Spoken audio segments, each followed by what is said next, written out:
Hello everyone, I am Sushil Kesri, Senior Physics Faculty, Vidya Mandir Classes, HL Korwa. Today we are going to discuss worksheet problems of electric current and circuit. This is my lecture number 13. Those students who have missed my previous lectures kindly see it first. Let's start to discuss exercise 18.2.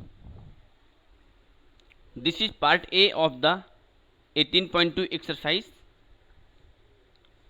Question number 1. Combination of two or more cells. तो दो या दो से ज़्यादा sales के combination को क्या बोलते हैं? It is battery. तो इसका आंसर हो जाएगा बैटरी. इसमें बॉक्स है, बॉक्स में फिल करना है ये, तो बैटरी फिल कर देंगे 1 के corresponding. 5. An electromagnet based electrical device to produce ringing sound. हमें यहाँ पे एक ऐसा डिवाइस बताना है जो इलेक्ट्रोमैग्नेट बेस्ड है और रिंगिंग साउंड प्रोड्यूस करें. So it will be electric bell. ये जो इलेक्ट्रिक बेल है वो इलेक्ट्रोमैग्नेट बेस्ड इलेक्ट्रिकल डिवाइस है, तो यहाँ पर ये हो जाएगा इलेक्ट्रिक बेल. इसकी वर्किंग हमने क्लास में डिस्कस किया हुआ है. For more details you can see my previous videos. 2. A device that produces light and bulb due to the flow of current through it. तो एक ऐसा डिवाइस जो लाइट प्रोड्यूस करे और हीट प्रोड्यूस करे अगर हम उसमें करंट फ्लो कराते हैं तो ये डिवाइस कौन सा होगा? ये डिवाइस होगा इलेक्ट्रिक बल्ब. तो ये डिवाइस हो जाएगा electric bulb. 3. Fill in the blanks of a circuit happens when a large number of devices are connected to the same power supplying point. So it will be overloading. Overloading of a circuit happens when a large number of devices are connected to the same power supplying point. So it will be overloading. तो यहाँ पे fill in the blanks में आ जाएगा overloading. ये हो जाएगा overloading. 4. Protects an electric circuit during a short circuit or overloading. तो एक कोई ऐसा डिवाइस जो शॉर्ट सर्किट या फिर ओवरलोडिंग में इलेक्ट्रिकल अप्लायंसेस को प्रोटेक्ट करता है, तो वो होता है फ्यूज और इलेक्ट्रिकल फ्यूज. तो ये हो जाएगा यहाँ पर fuse. Part B. Choose the correct answer. Part B का पहला क्वेश्चन है question number 1. The question says that which effect of the electric current does an electric bell works. तो यहाँ पे पूछा है कि इलेक्ट्रिक बल्ब किस effect of the electric current पर वर्क करता है. तो जो इलेक्ट्रिक बेल होता है वो magnetic effect of the electric current पर वर्क करता है. So it will be option A, magnetic effect is the right answer. Now come to question number 2. Which of these is used in household wiring to prevent accidental fire in case of short circuit. तो अगर short circuit के case में accidental fire हो जाता है तो कौन सा डिवाइस है जो कि प्रिवेंट करेगा इस फायर को? Option A is electric meter, option B is insulated wire, option C is plastic switches, option D is electric fuse. So it will be electric fuse. Electric fuse is a safety device used in household wiring to prevent an accidental fire in case of short circuit. Come to question number 3. Which of the following appliances work on the heating effect of an electric current? तो electric current के heating effect पर कौन based device है, ये पूछा है question number 3 में. तो ऑप्शन है table fan, electric bell, cooler, toaster. तो हीटिंग इफेक्ट पर बेस्ड है toaster. So option D is the right answer. Come to question number 4. Which of the following helps in which of the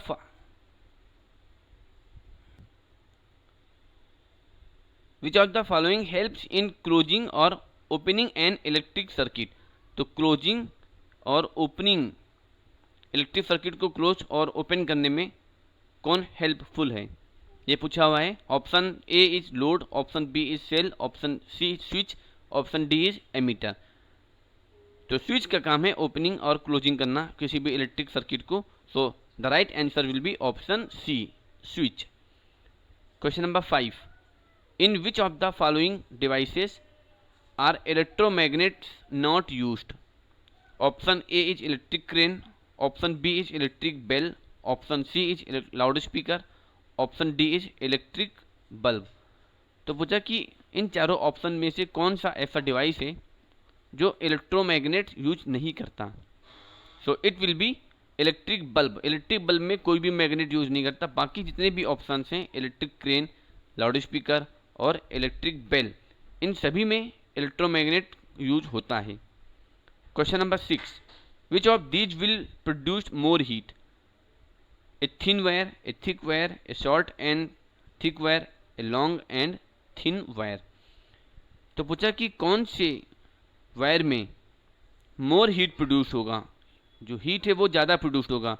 तो ये joule heating effect के according अगर किसी register में I current flow हो रही है तो उसमें जो हीट रिलीज होगी या हीट प्रोड्यूस्ड होगी वो होता है I square R T, where I is the current, R is the resistance of the resistor and T is the time.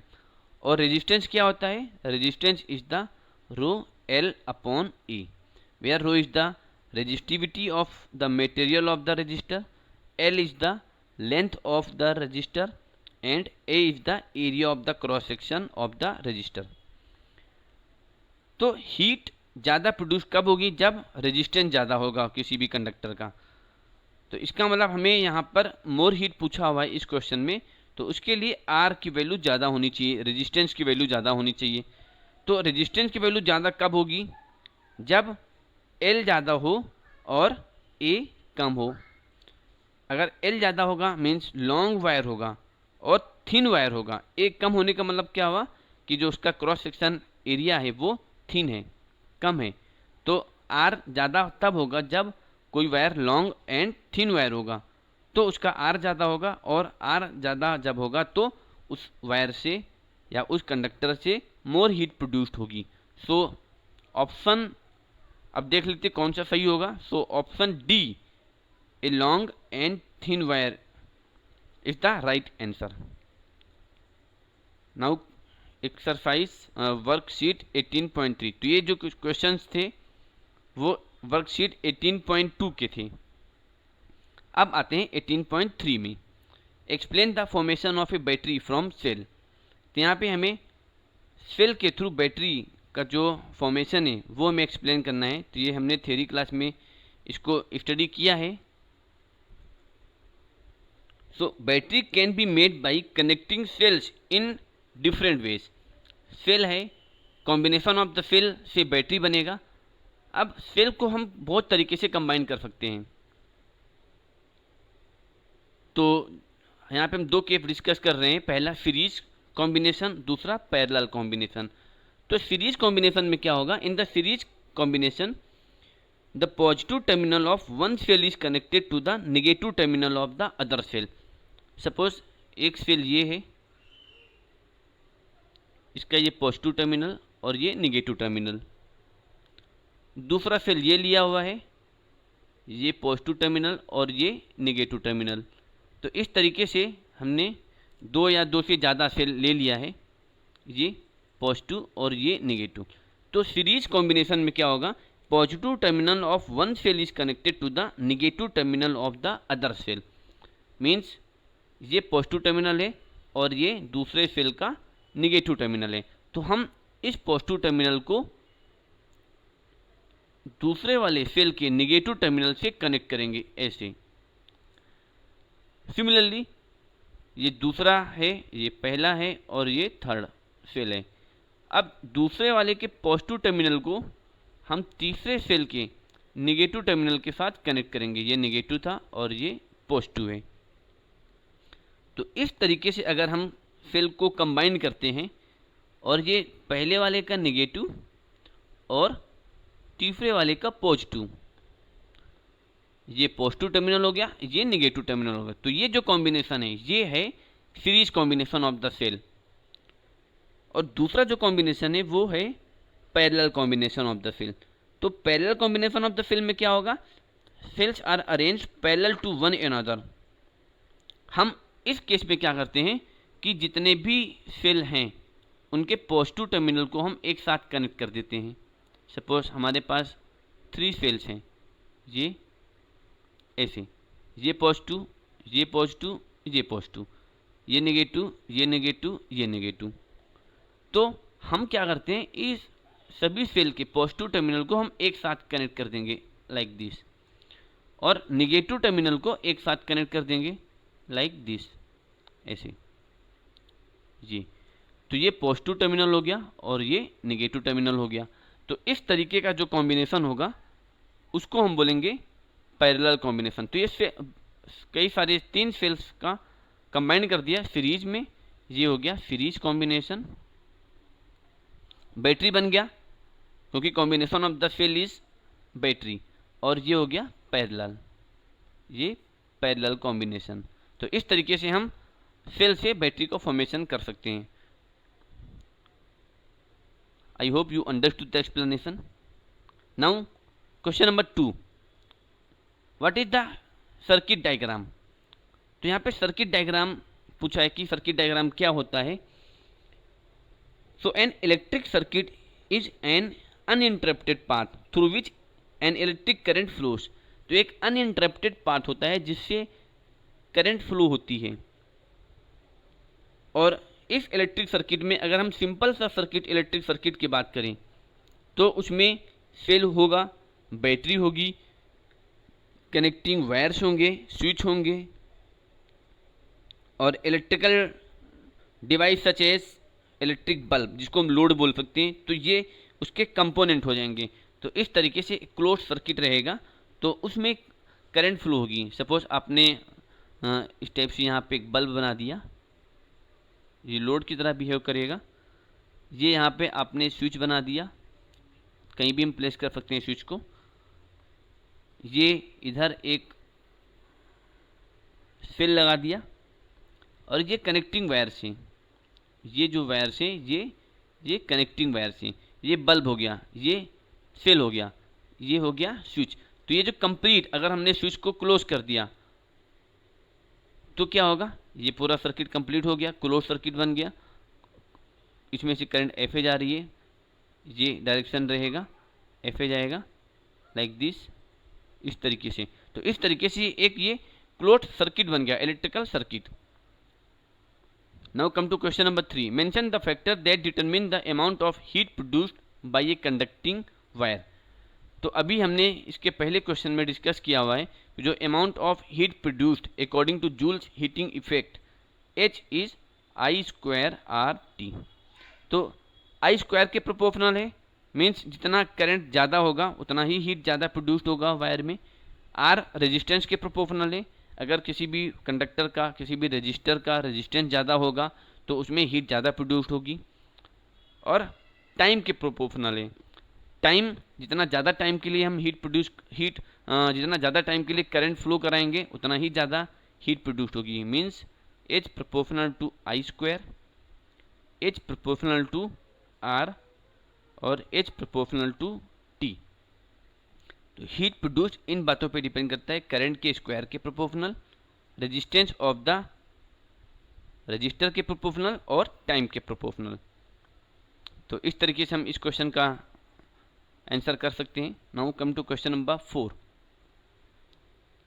तो क्वेश्चन नंबर 4 में क्या है, what are the electric fuse, how are electric fuse useful. तो electric fuse जो है वो useful क्यों है, कैसे हैं, तो ये पूछा हुआ है।